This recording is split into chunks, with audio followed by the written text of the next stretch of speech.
Dany Moreau a fait du chemin depuis qu'il a remporté la finale de Graines de Star sur M6 en 1996. Le protégé d'Anne Roumanoff est en train de devenir une véritable star de l'imitation. Dans son tableau de chasse, sa plus belle prise, c'est sans aucun doute Julien Courbet.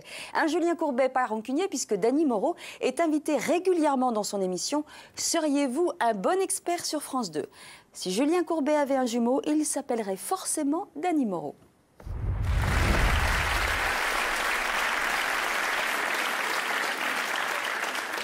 Bonjour à tous. Aujourd'hui, une spéciale guerre des voisins israélo-palestinienne. La régie fait le numéro.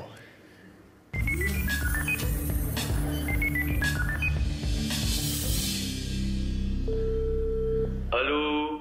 Allô? Oui, bonjour monsieur, ici le juge Courbet de l'émission Ôte-moi d'un doute. Je vous appelle suite à un problème de voisinage. Nous avons avec nous votre voisin, monsieur... Je vais pas lui parler. Monsieur Mahmoud qui se plaint beaucoup du bruit que vous faites, monsieur, avec vos chars et vos missiles. Oui. Ça ne sert à rien, monsieur, je ne comprends pas, monsieur. Arrêtez, ça ne sert à rien. Mais arrêtez, monsieur. Et je ne comprends rien, pour moi c'est de l'hébreu. C'est les Palestiniens qui ont commencé à venir s'éclater chez nous avec des pétards dans le cul. Ah, c'est très fin, ça, monsieur. Je vous rappelle tout de même que vous êtes sur le service public, hein. Bon, écoutez, il faut sortir de cette situation explosive. Passez-moi le locataire, monsieur Sharon. Monsieur Sharon? Mais il dort. Alors, dans ce cas-là, à quelle heure peut-on le rappeler? TF1, vous êtes vraiment des cons, hein. Ah, ce monsieur a raccroché. Il a raccroché. 3 jours plus tard, tandis que Mahmoud commence à sentir les pieds, Julien Courbet, chemise propre et remaquillé, joint enfin Ehud Olmert, le locataire de Monsieur Sharon.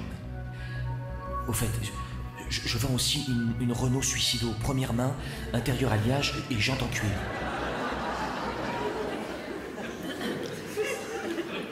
Oui, bonjour monsieur, à nouveau le juge Courbet. Je vous rappelle, monsieur Shimon, que monsieur Mahmoud peut vous assigner devant le tribunal international de Jean-Luc Lahaye pour trouble anormal de voisinage. Comptez-vous effectuer prochainement des travaux d'isolation sonore? Mais j'ai déjà construit un mur anti-bruit tout le long du pays et tout ça c'est à mes frais, j'ai rien demandé au syndic. Alors ça coûte cher tout ça. Monsieur Mahmoud il veut pas, il est jamais content. Qu'est-ce que je peux faire, monsieur Courbet? Courbet. Je comprends très bien, monsieur, mais écoutez, j'ai là un rapport de l'ONU.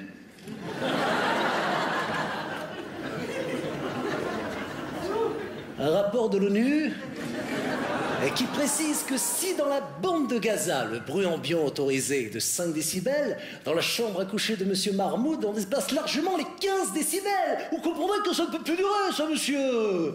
J'ai un alibi. Mais vous mentez, monsieur. Vous mentez devant plus de 3 milliards de téléspectateurs qui nous regardent. 3 téléspectateurs, pardon.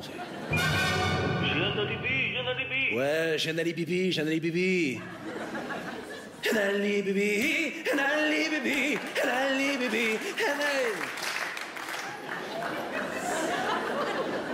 Oh, j'ai été imitateur chez Jacques Martin.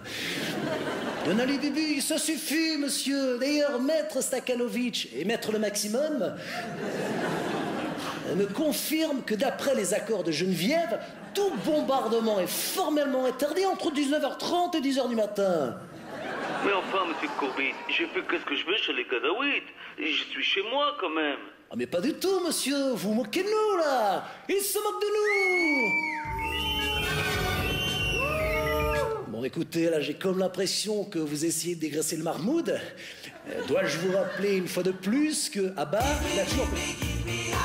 C'est très très drôle, ça. Il a toujours... disais-je. Ça fait 30 ans que j'ai payé ta saloperie de loyer et j'ai pas reçu une seule quittance. Ta gueule, Mahmoud, c'est moi qui parle.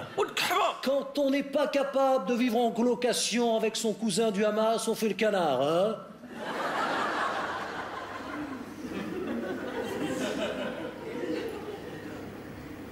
Shimon!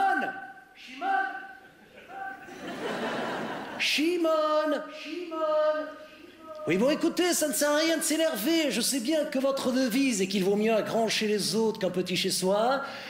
Alors voilà, je vous propose un accord à l'amiable. Dans une semaine, nous vous enverrons une assistante sociale. Vous la reconnaîtrez facilement, elle portera un petit casque bleu. C'est Joe, c'est trop long. Dommage. Ça fait 60 ans que ça dure, alors une semaine de plus... Ah, excusez-moi, monsieur Jindou l'appelle. Oui, bonjour madame, pardon? Vous venez d'être violée par un Tibétain porte-jartel made in China? Ah, mais c'est horrible ça, madame, ne raccrochez pas, surtout ne raccrochez pas, on s'occupe de vous en priorité. Je reviens, madame. Oui, Shimon, on a un problème d'urgence, on n'a plus le temps de vous aider, là, hein? Faut nous rappeler demain sur RTL. Vous êtes bien aimable.